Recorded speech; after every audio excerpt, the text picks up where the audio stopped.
Hello and welcome to another video. Today we have the IXR 4 hours of Imola on Xbox.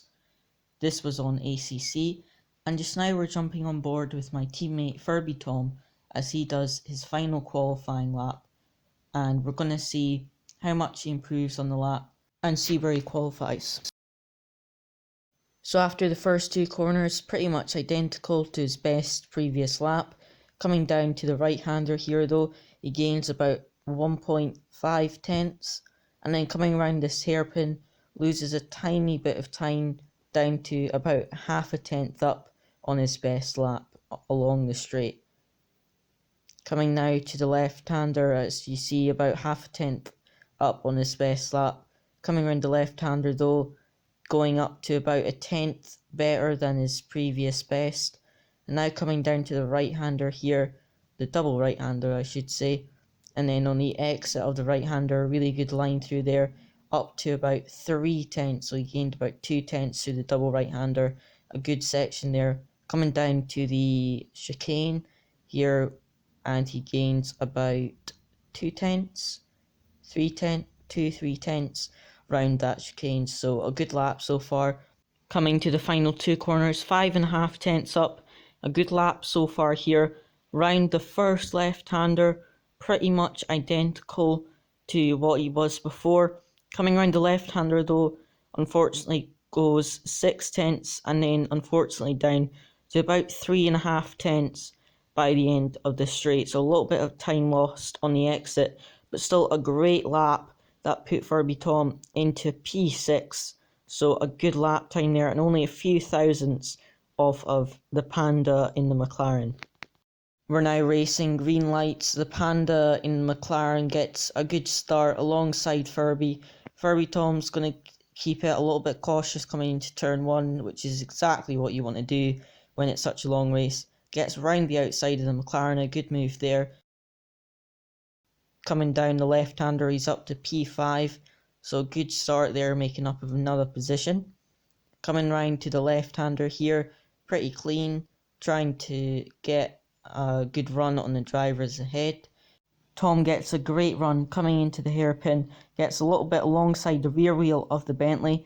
The Bentley goes wide, leaves him room, and that allows Tom along the inside up the straight. So coming now to the fast left-hander, trying to get alongside, trying to get past P4, still side by side, gets a really good run, and that's Furby up into P4. So a good start by Furby there. Now skipping to lap 9, Tom is up into P3, which is really good. Now coming round the right-hander, just a tiny bit too much curb, which allows the Aston Martin behind to get a really good run on Tom. And then coming round to the left-hander, Tom has to leave the inside line open. That does allow the Aston to get alongside and get through. Aston goes a little bit wide, so does Tom, but they are both okay, and Tom is now in P4 after starting P6, so a good first few laps there. Now jumping to lap 15, Furby Tom's doing really well. He's pushing hard, he clips a little bit of the curb on the right hand side, which does allow the Bentley to come through, but Tom is still P5 after 15 laps after starting P6, so good first stint there.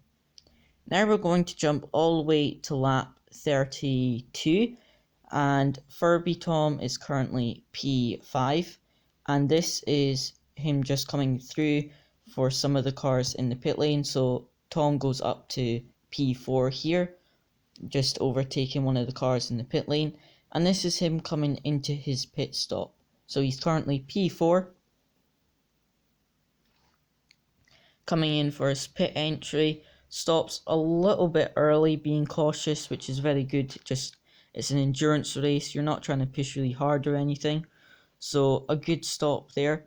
He gets his stop done and dusted, and as he exits the pit lane, Tom is now P6 currently, so a good stop and a good first hour stint for Tom. And now we're just going to skip a few more laps and see what happens. So now jumping all the way to lap 35, Tom goes a little bit wide, That does allow the McLaren to come along the inside, but on the home straight, Tom tries to use the slipstream, and then coming into the first corner, Tom gets on the inside line. The McLaren goes a little bit wide, Tom gets through and holds on to P6.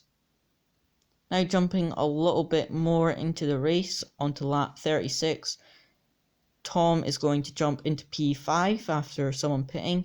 Now he has the McLaren on the outside. The McLaren's using all the slipstream. The Lexus did seem a bit slow in the straights. Tom holds on to the inside line, brakes really late, although slightly touches the curb, really does well to save it there, very nearly spun, so did a fantastic job to keep it in a straight line. After that, not much else happened in the first race. He did really well, kept it smooth, kept it consistent, and was able to hold on to P6 after 67 laps. A great first stint for Tom. He did really well, especially after being on PC for a while and coming back to Xbox for this event. So he did really well, finished in P6 for the first stint, and was then able to hand it over to me. So a fantastic first stint there by Tom, finishing in P6. So now for the final 2 hours, I'm going to start in P6, and as we go green, the tyres are very cold, get a little bit of wheel spin, and we have the Aston, I think, along the inside. We have the outside line here, managed to keep P6 there, going around the outside, and then coming around this left-hander. I have no idea what happened to the Ferrari, but the Ferrari went fine into the wall. That put us up to P5, although we then have to give the inside line to this Aston Martin, which then compromises our speed on the exit because we're going side by side. Have to leave the inside line open round the hairpin, but then that allows the Lexus through, and then the Bentley gets a good run on us, and then we have to give space. So a really bad start for me there. Got a little bit compromised going through the right-hander and had to leave the inside door open. But we're still P8, we didn't get involved in any of the incidents, so we're okay so far. Now moving on a few more minutes on to lap 2, it just says 1 on the Delta. We've got the Aston along the outside of us, we're trying to defend. Late on the brakes, the Lexus goes wide, and I believe someone else goes wide, maybe the McLaren, I think it was. We get along the inside of the Lexus, and that puts us back into P7. And now skipping a little bit further on to the race, you're going to notice the McLaren ahead of us gets a little bit loose, goes onto the gravel, and that allows us back into P6. So 13 laps into the race, we come in for our first mandatory pit stop. There was 4 mandatory pit stops for the second 2-hour stint. So now, after just exiting the pit lane, we've got the Bentley on the inside. We're currently P7, the Ferrari just ahead. Although we have to give the Bentley room, we go a little bit wide, which gives us a really bad run into the hairpin. The Aston tries to cut back on us, gets alongside onto the left-hander, which gives him the inside line coming around this fast left-hander. So we've lost 2 positions there, but we still have a lot of time. Now coming in, we're currently P6, coming in just for a mandatory pit stop. We get pretty good stop here, stopping on our marks, and straight up onto the jacks. So for 2 of the pit stops, I just added 1 litre of fuel, and for the other 2, I had my full pit stop with tyre change and extra fuel. So there, that was a tyre change, and I'm not sure who else is pitted. So we're currently P11. I think we pitted a little bit earlier than everyone else for a second pit stop.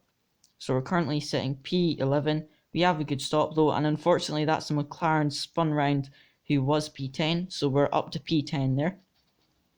Coming around the pit lane, we're going back up a few positions after everyone else taking their second mandatory pit stop.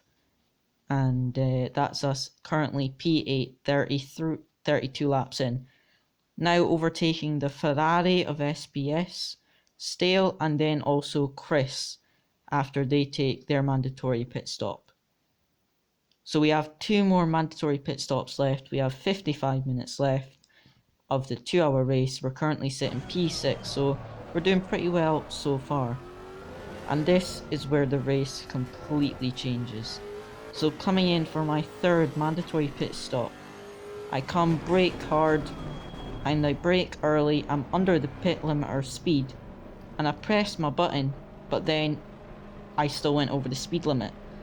And what had happened is, if you look at the bottom, at my right thumb, you'll notice that I did actually press the button, but what happened was, when I pressed it, it didn't quite engage, or I was going over the limit.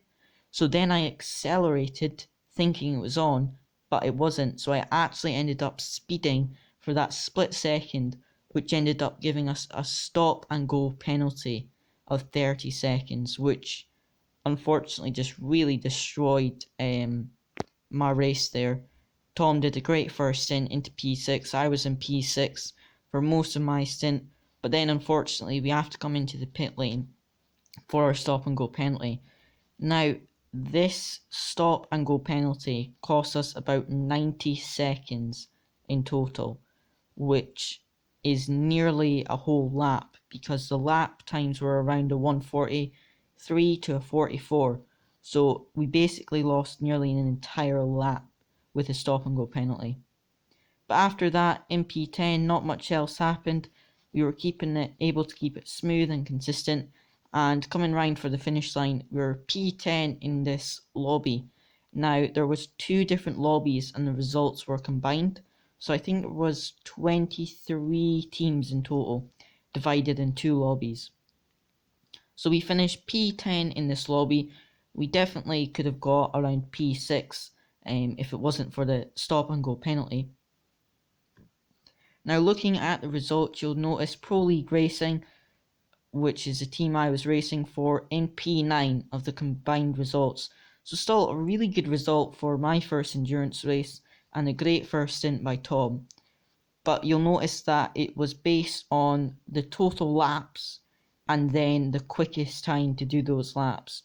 So we basically lost, as I said, nearly an entire lap with a 90-second pit stop. The stop and go penalty, sorry. But it was still really good fun for the 4-hour endurance race. Hope you liked the video. Be sure to like and subscribe.